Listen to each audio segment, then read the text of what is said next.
50 లక్షల ఇండ్లు ఇస్తున్నప్పుడు బీఆర్ఎస్ ఇంకా ఒక ఇల్లు కూడా మొదలు పెట్టలేదు. ఇంకా 50 లక్షల ఇండ్లు ఎప్పుడు ఇవ్వాలి? వాళ్ళకున్న 2 సంవత్సరాల టైం ఉంది.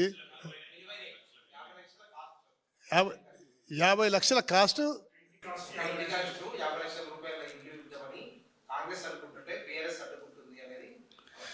అంటే ఇప్పుడు అబద్ధాలలో చాలా మాస్టర్లు అయిపోయినారు కాంగ్రెస్ పార్టీ. పరిపాలన ఎట్లున్నా లేనా అబద్ధాలు మాత్రం గట్టిగా మాట్లాడితే అదే ప్రజలు నిజమని నమ్ముతారని చెప్పేసి కాంగ్రెస్ పార్టీ అనుకుంటుంది. కాబట్టి ముఖ్యమంత్రి గారి అబద్ధాలతో పాటు మంత్రివర్గ సహచరులు కూడా అంతకన్నా రెట్టింపు అబద్ధాలు ఆడుతున్నారు. 50 లక్షల ఇల్లు వాళ్ళు ఇద్దామంటే బీఆర్ఎస్ పార్టీ అద్దుకుంటుందంటే అంతకన్నా ఇక చిల్లర మాటలు ఏవి ఉండవు. కాబట్టి ఇటువంటి చిల్లర మాటలు మానుకొని పరిపాలన మీద దృష్టి కేంద్రీకరించండి. పరిపాలన ఏ విధంగా చేస్తారో సంగతి ఆ విధంగా చేసి ప్రజలకు మంచి చేయండి. ప్రజలకు మంచిది చేసేది పోయి నిత్యం కేసీఆర్ కుటుంబాన్ని జపిస్తూ ఉన్నారు.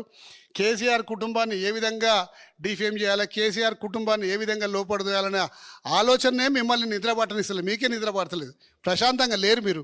కాబట్టి ఫస్ట్ ప్రశాంతతగా ఉండండి, దాంతో పరిపాలన మీద దృష్టి కేంద్రీకరించమని చెప్పి కోరుతున్నా. ఓకేనా?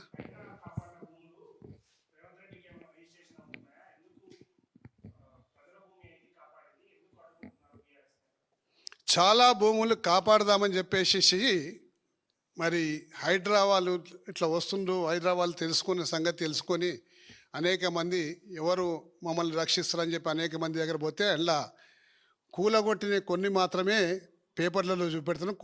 కూలగొట్టకుండా అండర్ హ్యాండ్ సెటిల్మెంట్ అయినవి చాలా ఉన్నాయి. అవి మీ దృష్టికి రాలేదు. అంటే హైడ్రాను బూచిగా చూపెట్టేసి సెటిల్మెంట్లు చేసుకునేవి చాలా ఉన్నాయి. కాబట్టి అవి దృష్టికి రాకుండా చిన్న చిన్న ముక్కలు ఉంటాయి చూడండి, ప్రసాదం, దేవుని ప్రసాదం ముక్కలు లాంటివి మాత్రం గీపర్లలో బాగా చూపెడుతున్నారు.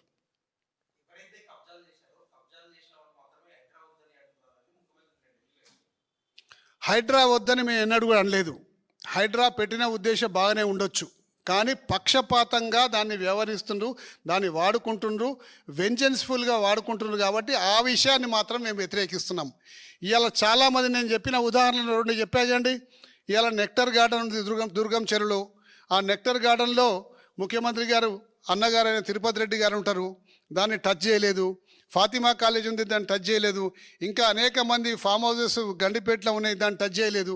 ఇవన్నీ టచ్ చేయకుండా వేరే వాటిని టచ్ చేసి కూల్చేసి మేము చాలా గొప్ప పని చేస్తున్నామంటే ప్రజలు ఏ విధంగా మెచ్చుకుంటారండి మిమ్మల్ని?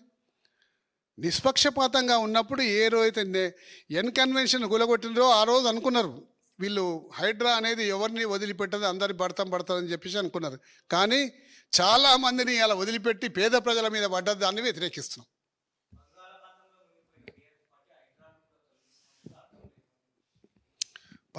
పది సంవత్సరాలు అధికారంలో లేనప్పుడు కాంగ్రెస్ పార్టీని కూడా అట్లనే అనుకున్నారు, బంగాళాఖాతంలో కలిసిపోయిందని చెప్పేసి. ఇలా బీఆర్ఎస్ పార్టీ బంగాళాఖాతంలో కలిసిపోయిందని అనే ముందర వాళ్ళు ఆలోచించుకుంటే బాగుంటుండే. అంటే అడ్డగోలిగా నోరు ఉంది కాబట్టి ఏదన్నా మాట్లాడతామని చెప్పేసి నోటికి వచ్చినట్టు మాట్లాడడం అది ముఖ్యమంత్రి గారికి శోభ ఇయ్యదు.